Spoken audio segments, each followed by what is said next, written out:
G'day guys and gal. Something I really like about Warhammer 40k is it doesn't just say everyone is equally powerful, it just depends on the context of the situation. It's like, nah bro, some factions' battle doctrines are just straight up better than others, and there should be lasting in-law consequences for making fatal mistakes. For example, the Iron Hands, Salamanders and Raven Guard were smashed during the Isfahan drop site massacre. As a result of that, they are still some of the weakest loyalists due to having very few successor chapters. It adds stakes to the lore and it makes battles feel meaningful when there is actually lasting impacts, something Warhammer Fantasy struggled a lot with. As such, there is a distinct pecking order to things when it comes to each faction or sub-faction's power, especially when it comes to the Traitor Legions. Sure, during the Heresy you could argue they were all more or less equal bar maybe one or two frontrunners like the Sons of Horus. However, things have changed since then. Some Traitor Legions are shattered, some are united, some were recently dealt devastating blows, and at least one has ceased to exist entirely. So I thought, why not check in and see which Traitor Legion is currently the most powerful. Before we get started, Christmas can be a stressful time, unless you're watching this video, as I have a great Christmas gift idea for you, as I have once again partnered up with Trilogy for this video. Trilogy is a skincare and hygiene brand that knows us blokes are useless when it comes to skincare.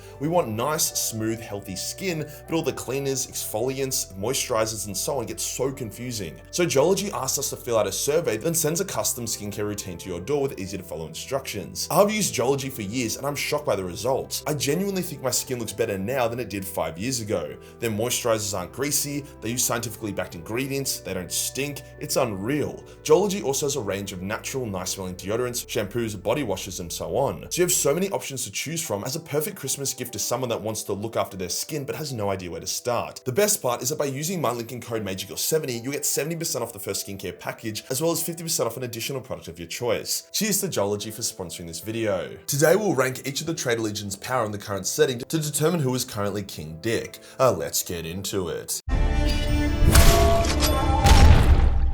The best way to go about these sorts of things is process of elimination. Let's trim the fat, the clear losers, to make the top end of the pyramid a bit leaner. Straight up, the Sons of Horus no longer exist. They took an obscene amount of casualties during the Siege of Terror due to being the spear tip of the invasion and its main force. Many of them got lost in the source, and the few that escaped terror were hunted by the other Traitor Legions as they were blamed for the heresy and its failure, resulting in all Traitor Legions eating a bag of dicks. They were constantly harried and attacked, and many of them would even allow demons to enter their body, hollowing them out and basically killing him in their own way. So by the time Abaddon returned and rallied the few survivors to his cause, they were almost extinct. Abaddon disbanded the Legion and reformed them into the Black Legion. However, Black Legion isn't just Sons of Horus 2, Electric Boogaloo. It has elements from all Traitor Legions and even many fallen Loyalist Marines as well. I would say the amount of Black Legionnaires whose gene seed is that of the Sons of Horus is in the minority, so we can comfortably say that the Sons of Horus Traitor Legion is the weakest due to literally going kaput. How the mighty have fallen. Of the remaining Traitor Legions, who is the next weakest?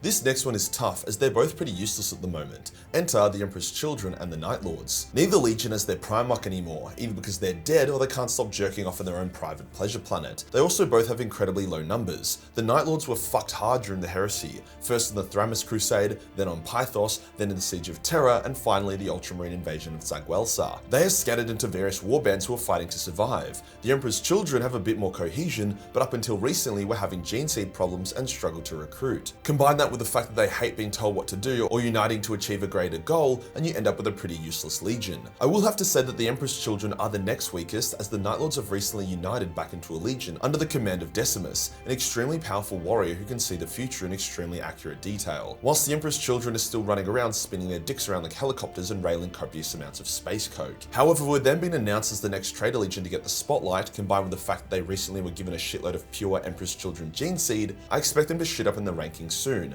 but for now, pretty useless. When was the last time you heard of them doing anything in the setting?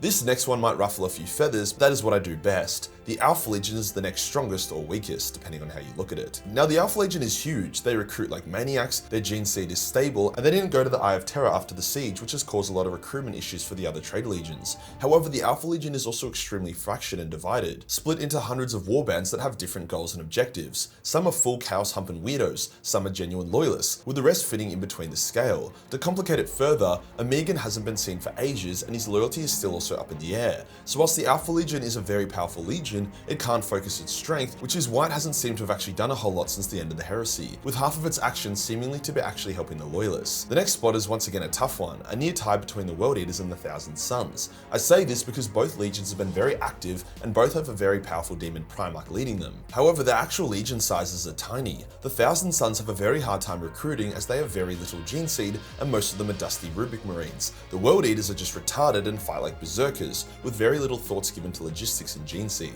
However, despite both legions' small size, they pack a punch. They will pretty much only ever be present on one battlefield at a time, but on that battlefield they will be an absolute menace. I'd have to say the World Eaters are more powerful at the moment since Magnus was recently banished by the Grey Knights and Space Wolves, whilst Ahriman and his warriors were smacked around by the Inari, whereas Khorne is currently ascendant and can bring Angron back from banishment extremely quickly, with Angron then acting as a beacon for the World Eaters to follow. What they lack in size, they make up for in girth. That leaves us with the Iron Warriors, Wordbearers and Death Guard. I would have actually said the Death Guard were the most powerful at the moment until the Plague Wars happened. See, the Death Guard are super hard to kill and surprisingly, despite their fucked up gene seed, actually have a steady stream of new recruits. As such, the Death Guard Legion was actually larger than it was pre-heresy, one of the few Traitor Legions to be able to boast such a feat. They also were highly coordinated and united, with Mortarion leading the bulk of the Legion as a big-ass smelly moth demon and Typhus leading the rest, with there also being a handful of scattered warbands. However, they took on the full might of the Ultramarines led by Guilliman in the Plague Wars, an all-out invasion of Ultramar. Many Death Guard died, many demons of Nurgle were banished, with some even getting permanently killed. Nurgle's garden was set ablaze by the Emperor, and Mortarion was imprisoned by Nurgle for his hubris and not obeying the Plague Father. Now the Death Guard is still a mighty legion, but with a large chunk of their Marines dead, their patron god being wounded, many of their demons out of action, and their Primarch being put in the naughty corner, they have been slapped down the rankings, which I'm not too mad about. I think everyone was getting a bit tired of the Death Guard. I never thought the Wordbearers would be so high up on this list. However, thousands of years of not really doing a whole lot means their legion is swelled to titanic proportions. Sure, they still get involved, mostly via the fact that they have a metric fuckload of warbands that are pursuing their own goals. However, they are also highly united, and all Wordbearers fall under the command of the Dark Council of Sicarus, that rule the legion in Lorgar's absence. The council's control of the Wordbearers is so absolute that they even have rules for what shade of red the Wordbearers are allowed to paint their armor. As the Wordbearers are experts in demonology, many of them command the powers of the warp, with their legion having many dark apostles in it, who are wildly powerful for a space marine. The legion is subdivided into various different hosts, with some hosts having a couple hundred marines and some having a few thousand. There are dozens of these hosts, so just from that we can see that there is a shitload of Wordbearers out there. Now they haven't been too active as a whole legion, likely because despite their unity, the Dark Council still despise each other and don't like getting bossed around by other members. However, if Lorgar was to return to the setting and unite his legion, they could easily become one of the most powerful Traitor Legions and really fuck up the Loyalists. So that leaves us with the Iron Warriors, who I believe can currently be considered the most powerful Traitor Legion. If Timmy was still around, he would probably be like, "But Majorkill, there was a battle between Mortarion and Perturabo and Mortarion won." Yeah, he did, but Mortarion is currently trapped in the jar and his legion is licking their wounds. This video isn't which Traitor Legion was the most powerful at their peak, it's who currently holds the cards. Perturabo isn't super active at the moment, but he also isn't just jerking off or hiding somewhere. The Iron Warriors' stable gene seed means recruitment isn't an issue with them. They also never really lost their discipline and they're able to turn the warp into their own weapons, creating demonic mechanical beasts to serve them. Their only current issue is their lack of unity, with many Iron Warrior warbands pursuing their own goals. However, even these individual warbands are insane,